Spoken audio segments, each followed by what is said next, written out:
الرحمن الرحيم. أصدقائي وحبايبي طلبة الصف السادس الابتدائي رميساء وفيروز وجنى وكلكم حبايبي، النهارده هناخد أهمية الموقع الجغرافي للوطن العربي. هناخد الأهمية الاقتصادية. اقتصادية يعني الحاجات اللي بتجيب فلوس. إيه اللي بيجيب فلوس؟ السفن لما تعدي في البحار وعبر المضايق والأنهار بنضطر ناخد منها فلوس. طيب الوطن العربي بيشرف على بحار طبعا البحر المتوسط والاحمر والخليج العربي كمان، يبقى بحر متوسط واحمر وخليج عربي كمان. طيب وفي مضايق، المضيق ده هو ايه؟ معنى المضيق ده ايه؟ ممر مائي طبيعي. ممر مائي طبيعي محدش عمله، ربنا اللي عمله. ممر مائي طبيعي بيضيق، شوفوا بيضيق ازاي؟ بيصل بين مسطحين مائيين، بيصل اهو بين البحر الاحمر وخليج عدن، او بيصل بين الخليج العربي وايه وخليج عمان.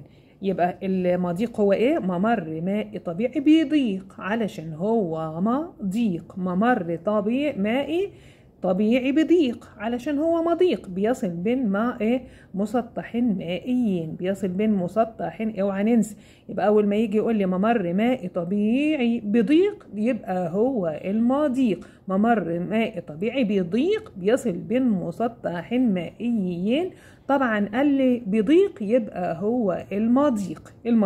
طيب في الوطن العربي في كذا مضيق. هنكتب كلمة هنط. احنا بنعلم الحاجة علشان تبقى سهلة. هنط.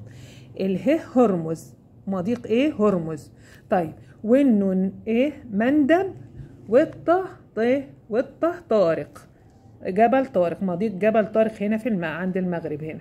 ماشي، يبقى هنكتب كلمة هنط. ده المضايق اللي موجودة في الوطن العربي.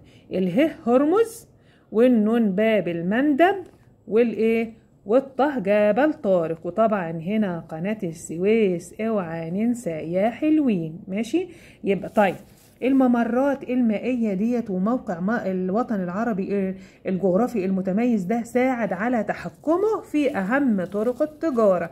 الوطن العربي متحكم في أهم طرق التجارة.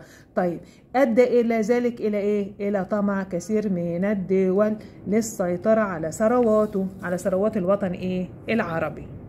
يبقى الحتة دي مهمة، ان الموقع المتميز للوطن العربي ساعده على التحكم في طرق التجارة، وأدى إلى طمع الدول، كثير من الدول، للسيطرة على ثروات الوطن العربي. وقلنا المضايق هي ممر مائي طبيعي بيضيق بيصل بين مسطحين مائيين.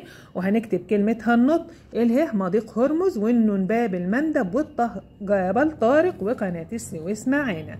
يلا كفاية كده عشان ما نحبش الفيديوهات الطويلة. المرة الجاية ناخد الأهمية الاقتصادية والثقافية والحضارية. لو عجبكم الفيديو اعملوا شير. شكرا لكم، سلام عليكم.